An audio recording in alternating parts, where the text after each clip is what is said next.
Welcome to OState Daily. Casey Porter here alongside Chase Whitwiska. The Cowboys, they took down the Cincinnati Bearcats 45-13 in a game that was very close at halftime. A game that, quite frankly, Chase, had me very worried. Cincinnati, you know, with that lead zone game, they were having success. They were doing a good job shutting down OllieGordon early, and it was a close game at halftime. Cincinnati got the ball coming out of the second half, and then everything just turned, didn't it? Yeah, it did. You know, it was a miserable game to be at if you were a fan, but just with weather and things like that. But I mean, the environment and the amount of people that showed up for a game in that kind of weather and stuff was really impressive and encouraging. You know, and then like you said, it was close at half, and I think everybody was a little, you know, on the edge of their seat. And then it was like a brand new team coming out the second half. They made a lot of adjustments, and they did exactly what they wanted to do, which was get the ball to Ollie and just kind of let him do his thing. Robert Allen said on the radio broadcast at halftime that Coach Gundy spent quite a bit of time challenging the defense coming out in that first possession of the second half, really firing them up, letting them know how big of a possession that was going to be, and boy, they came out and dominated. They did, and you know, they shut down what I think is a pretty decent offense, you know, with a good quarterback, and then you know some running back. They had some success running the ball early, you know, and that was a little worrisome as well. But like I said, they made really good adjustments at half, and they tackled a lot better, and they did a whole lot of different things that kept Cincinnati off balance. Cincinnati had 277 yards rushing, which, hey, when you take the cold, you take the wet, you take the road environment, that's exactly what you're looking to do when you go on the road. And then early on, OllieGordon, he had the fumble, he was struggling. It just was setting up for the type of game, you know, you would figure that OSU would have to play some kind of a C game probably to lose, you know, maybe turn the ball over a couple times. And then Cincinnati would have to do just everything perfectly like they were doing early on. So just kind of, you felt at halftime like, oh, man, this is going to be, and, you know, I posted actually on social media, you know, you have must wins and then you have just wins. That was just, to me, it was just a just win. Just, hey, by 1 point, it does not matter. So I thought that was, you know, just any way you could do it, it was a good deal just to get the win. Yeah, no, I 100% agree. You know, it was a tough game to play. You know, it's kind of a trap game because you got the big one coming up this week, and you're coming off of a good win in West Virginia. You know, it was kind of, like I said, it was kind of a trap game. You know, but you do have the things working for you. You got homecoming. You've got a great fan base that showed up once again. So I think that with the circumstances in terms of weather and stuff like that, I think they did a phenomenal job, especially in that second half. Yeah, they did. And the offense, hey, I tell you what, down 3 receivers, Blaine Green, Talon Shetron, not sure how long they're going to be out, you know, so it's interesting. And then Jaden Bray, you know, maybe get him back, you know, sooner maybe rather than later. LJIII, Leon Johnson, he's been in some games, but, you know, got to actually, you know, produce, and OSU needed every catch that he had a coming out party. Johnson was a Division III All-American. He played both baseball and football at George Fox. And hey, when you look at the Division III part of it, I talked to a lot of guys on my Dodgers Daily site, and a lot of those guys chose smaller colleges because they wanted to be two-sport guys. So I think, you know, obviously coming out of high school, probably a lot of the decision to go to a smaller school like that with Leon Johnson had less to do with how talented he was and more to do with the fact that he was going to be given an opportunity to pretty much do what he wanted to athletically at George Fox. Yeah, absolutely. You know, you look at him, he's a big, tall guy. You know, he likes to – I think he did a great job of going to get the deep balls, you know, high point and things like that. Big target, and he was a guy that, you know, he runs on the field and you're like, who the heck is that? You know, because you haven't seen him all season. And then he pops off for 5 receptions for, 150? 149. Heck of a game. Yeah, no doubt about it. Then BrennanPresley, hey, only 7 touches, more targets than that. But, boy, have you ever seen a young man make more of an impression with only 7 touches than BrennanPresley did? He's such a good athlete. You know, he's so fast and he's so quick on his feet, and he knows how to make guys miss, and he knows how to turn plays that shouldn't be big plays into big plays with his athletic ability and his vision and things like that, and just his I would say motivation to be successful, you know, and I say that because, you know, he's not going down first contact. And with how small of a guy he is, you would kind of almost assume that may be the case. He's not a very big guy. If you've watched, he gets hit pretty good at times, but there's also a lot of times where he's delivering a blow. Mm-hmm. Does Oklahoma State have the best H-backs, fullback / tight end / slot / wing? You talk about Braden Cassidy, who is a blocking machine, very skillful. If you watch him, it's almost like he's setting a hook every time he's blocking a defensive end or linebacker, whoever it may be. Josiah Johnson, and then you have Jake Schultz, and then, hey, we saw Bryce Drummond, the Pioneer woman's son. Got to see him at Pawhuska a couple years ago when Pawhuska was very good. They actually got beat out by Cashion when Cashion went on their state championship run to win their first state championship under Coach Shackelford, first one in a long time. So got to see him while he was at Pawhuska playing quarterback, and he was a very, very, very good quarterback, pancaking there at the H-back spot on that Elijah Collins run that he got into the end zone. Talk about those H-backs, man. Those guys are awesome. They're phenomenal, especially with the schemes and stuff like that Oklahoma State is turned to and that are running. It sets a lot of the H-back is set up a lot as a blocker, and they have some really, really, really good blockers at those positions. They're getting key blocks almost every successful run that you have an H-back in. You can definitely see that they're making a difference in the run game for sure. And there's also they've involved the tight end a little bit in the pass game, and I think because you run with them so much, it's almost like when they do go out for a pass, the defense almost forgets about them. So they seem to be pretty open. They don't have a lot of speed or anything like that, but they're always good for 4 or 5 yard gains. Yeah, Josiah Johnson had the big touchdown on the very first play of the drive where you kind of had OllieGordon. If you remember, he went out on the flats and caught a pass, and he went out on the flats again. You draw the attention to him, and then Leon Johnson runs everybody off. You dump it underneath to Josiah Johnson, who, by the way, has done a great job just shaping his body, coming to Oklahoma State, just making himself a player at this level that is as good as he is. He is the example of, what you would call, maybe a program-type player. He's bought into the Rob Glass thing. He's bought into the Oklahoma culture of things, the Oklahoma State culture of things. Very impressed with him. Braden Cassidy, it just does not get better as a blocker than him. I'm just telling you, just go watch his footwork, watch his hand placement. He's fantastic. And the offensive line, Chase, you know quite a bit about this. Has it been all the gap scheme that's made all the difference? Charlie Dickey ran all that gap scheme back at K-State. It's what he's familiar with. So has it been the gap scheme, or has it that's made them better, or has it been the gap scheme because OllieGordon is better in the gap scheme than he is a zone scheme that has made the offensive line look better than they actually are? Which one is it? I think it's a mixture of both, and I know that that's not really answering the full question because you're asking me to choose one, but it's hard to choose one because you have such a special back in OllieGordon. So it's hard to tell if what he's doing is just even that much more impressive, or the O-line has just really improved play from the beginning of the season, which they have. So I would definitely say it's a mixture of both. He's finding they found the scheme that works for Ollie, and they've also found the scheme that works for their O-line. When you combine the two, you get the results that you've been getting the past 5 weeks. Okay, AlanBowman, going to say it point blank. You know how high I am on him. Chase, I have been on his bandwagon from the very start.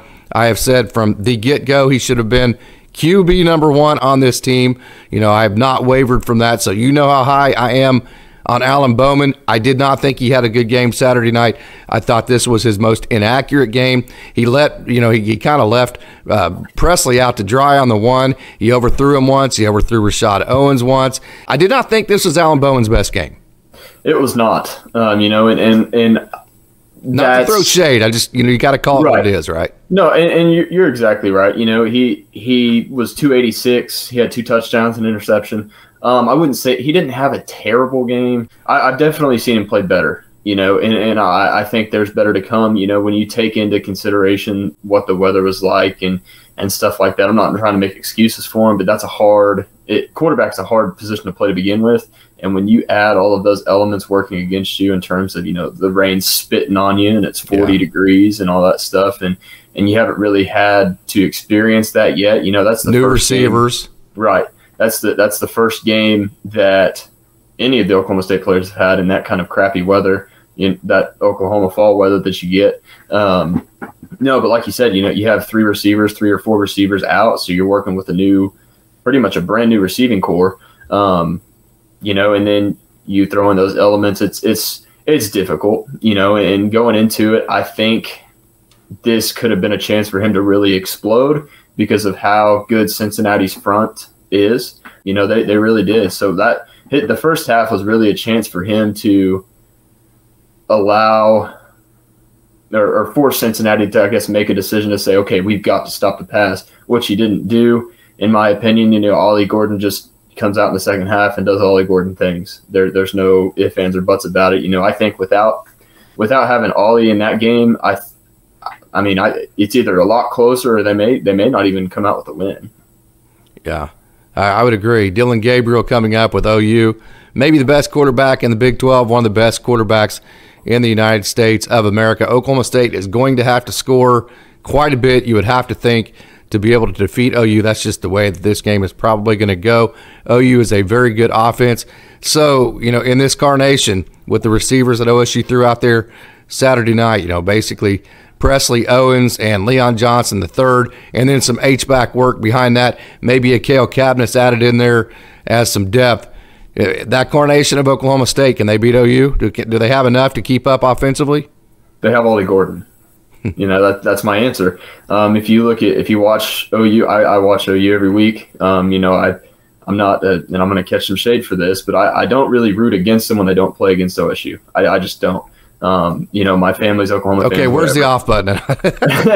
My family's Oklahoma fans, but it's whatever, you know. But when they do play Oklahoma State, it's definitely all Oklahoma State. So I do keep up with them and watch them a little bit. Their run defense is not very good. Their pass rush is pretty decent, and their secondary is very average, in my opinion. So I think that it's going to be an offensive shootout, because if you watch their offense, they don't run the ball very well, but they have DylanGabriel, who's, like you said, one of the best quarterbacks in the nation right now. But if Jeff Lebby comes out with the scheme that he did against Kansas, I think Oklahoma State comes out with a win 100%. Mm-hmm. Was he arrogant in that game, or is that just kind of how he does things?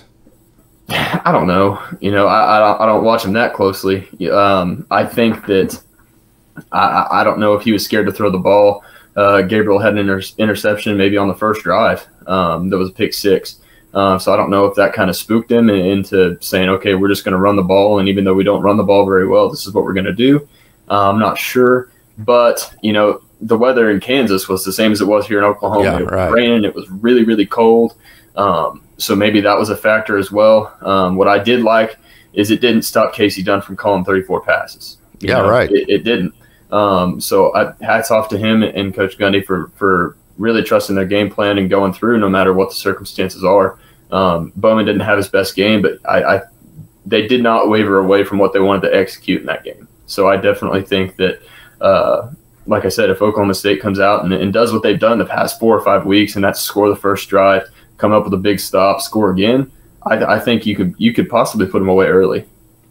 How do you give up 277 yards rush? It seems like this OSU defense does this every week.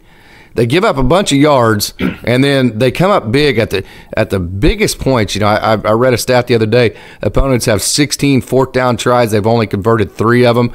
That is huge. How do you give up 277 yards on the ground and only give up 13 points? How does that happen? Yeah, I mean, and one of them's a long run.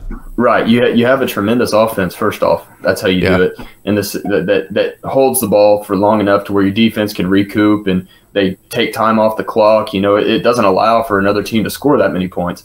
And the second thing that they do is they force turnovers. You know, they first force turnovers at timely fashion. They always find ways to make big plays when they have to. They also give up big plays. And I think that has a lot to do. You know, we go back to they're playing a lot of young guys. So there's going to be times where guys are out of position and guys are reading the wrong keys or doing something, trying to do too much, and that leads to a bigger play. But they also have extremely good athletes that know how to make plays that they probably shouldn't and force turnovers like they always do at the right time. Well, XavierBenson, he's just a wonderful player. I posted a video on him, 6'2", and just super, super long, rangy, athletic. I mean, he ran down the quarterback for Cincinnati a couple of times last week, a guy that's really, really fast. NickMartin, he speaks for himself. I think right now he's the best linebacker in the United States of America. Somebody would have to come up with it. I know that's a big statement to make, hey, but I will back it, and somebody would have to convince me otherwise. I mean, this dude, he's had 50 some odd tackles in the last 4 weeks, and not just that. You know, it's the timing of it. You know, Oklahoma State, they turned the ball over. It was a 7-7 game. You kind of felt Cincinnati taking some momentum.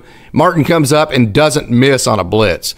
Gets the momentum right back to Oklahoma State. So not just the tackles. He had 12 this last week. It's the timing of them, too. It's the fact that when he actually is asked to go on a blitz, he doesn't miss. He finishes at the quarterback, and he gets the quarterback down. That dude is an awesome linebacker. Love NickMartin. Obviously, Colin Oliver, tremendous linebacker in this 3-3-5. So assess the play of the linebackers. It's been really, really good, you know, the past few games, and I do think that they could fit runs a little bit better. You know, you're giving up 274 yards on the ground. That's not very good. But at the same time, they're also playing good. They're playing good pass defense. First off, they're playing really good pass defense. They're covering guys. You know, and that shows their athletic ability. You know, it's hard for a linebacker to cover receivers and backs out of the backfield, and they've done a phenomenal job of doing that and limiting big plays through the air. Now I think they need to focus on really just filling holes, you know, because it seems like and I'm not sure if that's linebackers. I haven't really watched super in depth, or if that's the D line that's just not doing their job and getting a hand on a guard or a center or whatever that's coming up to that second level. I'm not sure. Maybe that's something we go back and watch, because, you know, as a former D line, you know, you're taught to make. You're always supposed to make contact with the guy in front of you. You know, whether that's throw him off the path, you just give him a little shove, something, you know, to give your linebacker that much more time to make a decision and make a read, because things happen in a snap. You know, things are happening really, really quick, and you're having to make reads. And if you don't have help from your D line, it's going to be really hard for linebackers to go and make plays. That being said, I think they played pretty decent, and hats off to both safeties this week that played phenomenal, you know, and Kendall Daniels and Trey Rucker coming up, you know, filling. They can play the run. Yeah, they can, and they're not afraid of contact. They're physical, fast, and strong guys that have really made up for the linebacker play when it has not been at its best. Yeah, and I like it when OSU goes 3 high with 3 safeties, because that kind of allows you to have one safety come down and fit the run, and then you can kind of rotate back and still have 2 deep safeties, even if you lose one to the run game. I love that. You know, the odd stack, you know, that's not an offense, a defense OSU's ever run. You know, you saw it whenever Keith Burns brought it to Tulsa. Bixby had it for a while, so we had to face it there whenever they had it in high school. But that was back when you just kind of blitzed every play, and it was more of a gimmick-type defense. But I'm just telling you, I'm thoroughly impressed with the blitz package of Brian Nardo. I'm thoroughly impressed at how he gets his secondary to be so aggressive playing the football. Now, they do get beat deep sometimes. Hey, you can't have it all, typically speaking. But I'm so impressed with how aggressive he's gotten these young players, CameronEpps, DJ McKinney, guys like that, to play so confident and so aggressive. Absolutely. You know, they're young guys that look experienced. And I think that has a lot to do with Nardo not making the defense super complicated for him. You know, I think that I'm not saying it's basic, but I'm saying it's basic enough for them to grasp and feel comfortable with. And I think that says a lot, because his schemes have been pretty good the past few weeks. You know, holding a pretty decent Cincinnati team to 13 points. They gave up quite a few points to West Virginia, but you're in a hostile environment and things like that. You know, I think that he's done a great job against KU. KU's a great example. You know, one of the top rushing offenses in the nation, and you hold them for under 100. You know, granted, you got beat over the top a few times, but I think that he's done a really, really good job of simplifying the defense enough to where those young guys feel comfortable in their scheme and comfortable in what they know that they're supposed to do. That's why I think they look so seasoned, I guess you could say, as a freshman or a sophomore in college. Yeah, totally agree. Okay, ready to get some grades? Let's do it. Okay, let's start with the offensive coordinator, Casey Dunn.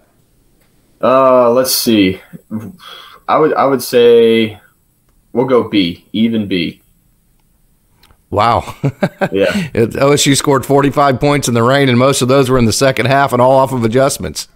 I say that because I can't take the first half out of my mind. I wasn't a big fan of the play calling early. Was that play calling, or was that AlanBowman being inconsistent?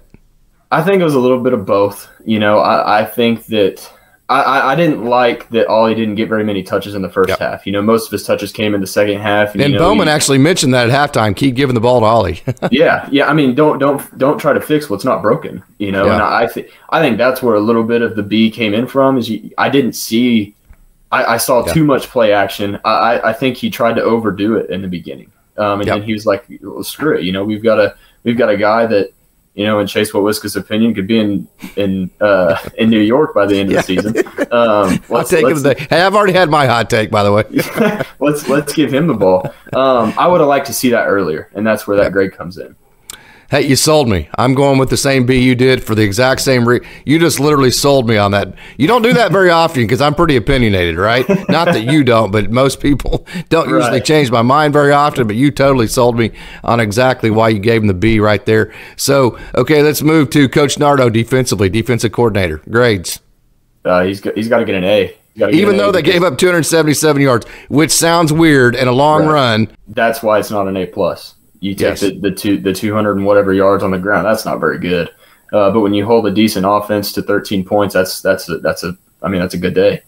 Yeah, I think I'm going to go B+ for the simple fact that you did give up 277 yards.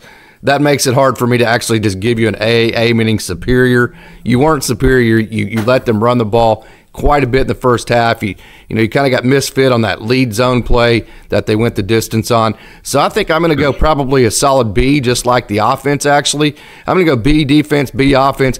I think Oklahoma State could have won this game just the way that the second half was. I think that could have been the entire game if both the offense and defense had A performances all the way through. I think they both had A performances in the second half, but again, that's only the second half. And if you only play one half like that against OU, you're probably not going to win. Okay, offense. The offense as a whole, I think they played really good. I think that we could go A- on them, and that's a lot of that is on the running back. That's why I can't go A. I don't think Bowman played his best game. But Ollie definitely made up for that in the run game. He's such a special talent, And then the O-line they've done a great job. So I can't take it away from them either. So I'd go A-. I'm going to go A+ in the second half and somewhere around a C in the first half, which would put you somewhere around the low B range, somewhere in there. Maybe a B+. You could probably convince me that way. I think that's where I'm at right there. Defense. The defense, like I said, it's kind of going back to Nardo. I would say A or an A- just because, like I said, the linebackers failed to fill gaps at times, which led to big runs. Like I said, I don't know if that's from the D-line or if that's the linebackers not fitting the right gaps or missing tackles or whatever. But I think altogether, like I said, when you hold a decent offense to 13 points, you've done a good job. Yeah, I would agree with that. And you came up big on fourth down. You got timely turnovers. So, the defense, although the 277, I still can't get past that. I'm going to say, again, that in the first half, they probably played a C+ game. I would say that. And I would say in the second half, they probably played an A+ game. So I think whenever you average those two, I think if they play like they did in the first half against OU is going to have about 28 to 35 points. If you let them run like that and you let them kind of just do what they do best. And then if you play like you did in the second half, I think that's the exact performance and the blueprint for OSU to win the game this Saturday. You're going to have to play like that in both halves. If OSU plays like they did second half in both halves, I think OSU wins probably by about 10 points. If they play somewhere a little bit less than that, it's going to be a toss-up game. If they play like they did in the first half, they get beat by probably 10 to 14 points. So that's where I'm at. Hey, this has been a fun show, Chase. Gonna have to check out of here and run. It was a whole lot of fun for homecoming 2023. So final thoughts and predictions on the Bedlam game. Oh man, it's going to be a tough one, but it's also going to be a lot of fun. OU's coming off of a big loss to Kansas at Kansas, and they're coming to Boone Pickens. Boone Pickens, I've said it 1,000 times. It's a tough place to play. I'm not predicting, by the way, so do the predicting for both of us because I can't do it. I'm too much of a mental midget. When you've got an Oklahoma State team that's as hot as they are right now and as excited as they are, and with the environment that I know is going to be there at 2:30 on Saturday in Boone Pickens, it's going to be a shootout. In my opinion, I think it's going to be a high-scoring shootout. And I think what it's going to come down to is DylanGabriel versus OllieGordon. I think that's what it's going to be. I think DylanGabriel is a very talented player that could hurt us, but I also know that OU does not play the run very well. So what I would like to see is, kind of the same approach that they had with the 2 high safeties. I think that was against West Virginia. That they gave up some in the run game. I'm not impressed with OU's run game. So I think if you come out with that mentality and then you show the creativity and stuff like that, not trying to do too much, but the same creativity that you had in Kansas State and in games like that. More so Kansas, the way they spied Bean. I think that's the game plan. Defensively, yes. And then offensively, just the creativity with the motions and keeping OU's defense off balance. I think it's going to be a high-scoring shootout. I say 48-45. It's going to be a close one. I've got Oklahoma State winning because they're hot, and that's not a homer take. They're a hot team right now, and OU's banged up. Their best defensive player's hurt. I don't know if he's going to play this week. And Danny Stutzman, I don't know. I think that if he was healthy enough, he would have played at the end of the game against KU, which he did not. Right. So I'm curious to see how that goes. Maybe he's limited on snaps. I'm not 100% sure, but like I said, I've got Oklahoma State 48-45. Certainly hope that happens. I think the key is going to be Brian Nardo is just elite at playing the spy game on the quarterback. Just go back to the Kansas game. He did it with 3 different levels of defenders. He did it with defensive ends, he did it with linebackers, and he did it with safeties. This dude is elite at figuring out a spy game on quarterbacks where the quarterbacks can't decipher and figure out where it's coming from, giving the defenders depth. So from that perspective, this is the most comfortable I've felt as far as, having a defensive coordinator that can figure out a running quarterback and get that shut down. So I think that will hurt OU, and I think that the way that the Big 12 officials have let the secondary members play this year, I think our defenders, as aggressive as they are, they could do a decent job on the pass game. So I do see a situation where OSU could have some success, but again, because I'm such a mental midget, I'm not going to make my prediction. I've lived 50 years of this OSU-OU rivalry, and I'm not going to lie, I'm ready for the game to go away. I've had too much misery in this game over the years, so hey, I'm going to sit and enjoy, I think, this last final Bedlam game Saturday, and then it's going to go away. That's all I got to say about it. So, hey, Chase, thank you so much for joining on our OState Daily Podcast for this week. And go Pokes, right? That's absolutely.